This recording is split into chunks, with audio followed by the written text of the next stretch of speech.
ഇവിടെ എത്തിക്കാതിരിക്കുന്നു.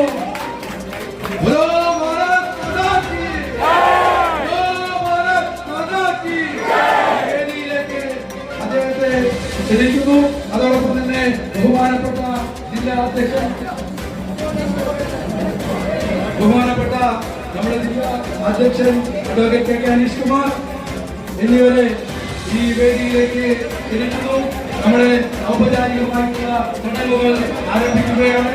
വിളക്ക് കൊളുത്തി ബഹുമാനപ്പെട്ട കേന്ദ്രമന്ത്രി ഈ പരിപാടി ഉദ്ഘാടനം ചെയ്യും. എല്ലാ പ്രവർത്തകരും ഇരിക്കണം. കാരണം പുറകിലുള്ളവർക്ക് എല്ലാവരും ഇരിക്കണം. മീഡിയകൾ ഒഴികെയുള്ളവരെല്ലാവരും തന്നെ ഒന്ന് പുറകിലോട്ട് പോകണം. മീഡിയകൾ സ്റ്റേജിലോട്ട് മാറിക്കണം. എല്ലാ സുഹൃത്തുക്കളും ഇരിക്കണം. കൊണ്ടുവന്ന് വിളിച്ച് സമ്മാനിച്ചിട്ടുണ്ട്. എല്ലാ വിഭാഗത്തിൽപ്പെട്ട എല്ലാ രാഷ്ട്രീയ കക്ഷികളിൽപ്പെട്ട എല്ലാ രാഷ്ട്രീയ കക്ഷികൾക്കും മാറി മാറി വോട്ട് കൊടുത്തിട്ടുണ്ട്. നമുക്ക് ഒട്ടുമേ ഇതിനു മുമ്പ് വോട്ട് തന്നിട്ടില്ലാത്ത, എന്നാൽ ഇപ്രാവശ്യം നമ്മൾ വാദിക്കൂടി ഉണർന്ന് അനുഗ്രഹിച്ച വലിയ സമൂഹത്തിന്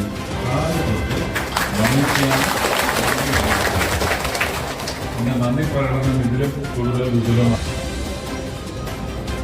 അപ്പൊ ഇതിന്റെ പെരുമ ഞാൻ മനസ്സിലാക്കുന്നത് കേരളത്തിന്റെ വലിയ ഒരു ആപരാധിക്ക് വളരെ വ്യക്തമായ ഒരു എതിരൊലി തൃശ്ശൂരിലൂടെ മുഴങ്ങിയിരിക്കുന്നു.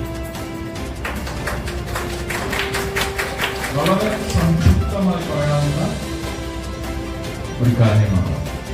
അതിനകത്ത് ഞാൻ രാഷ്ട്രീയം ഒന്നും ഉദ്ദേശിച്ചു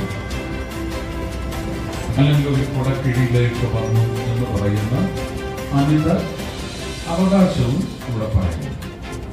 പക്ഷെ കേരളത്തിലെ ജനങ്ങൾ പുതിയൊരു മാർഗം കണ്ടെത്തി എന്നുള്ളത് എല്ലാവരും അംഗീകരിച്ച് മതി.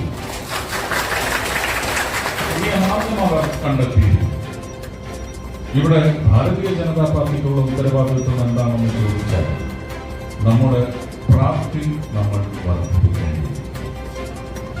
ജനങ്ങൾ നമ്മളെ ഭരണമേൽപ്പിക്കുന്നതിലേക്ക് നമ്മൾ അവതരിപ്പിക്കുന്ന സ്ഥാനാർത്ഥികളുടെ പ്രാപ്തി എന്ന് പറയുന്നത് വ്യക്തമാക്കുന്നതിന് നമുക്കിനി ഒരു 2 വർഷക്കാലമുണ്ട് എന്ന് പറയുന്ന ബോധ്യത്തോടെ നമ്മൾ അതിനു വേണ്ടിയുള്ള തയ്യാറെടുപ്പ് ഉടനെ നടത്തണമെന്നാണ്. കാരണം നമ്മളൊരു പൊരുളുമായി ചെന്ന് ആ പൊരുളിന്റെ കരുത്തും സത്യസന്ധതയും അതിന്റെ മധുരവും ഒരുപക്ഷെ മധുരം അറിയിക്കുന്നതിന് വേണ്ടി ഒരല്പം കയ്പും ഇടയ്ക്ക് നൽകുന്ന തരത്തിലുള്ള പ്രാപ്തി വർധനവ് എന്ന് പറയുന്നത് മാത്രമായിരിക്കണം ഇനിയുള്ള നമ്മുടെ 2 വർഷം. ഇനി നമ്മൾ ഇലക്ഷൻ പ്രചരണമാണ് നടത്തുന്നത്.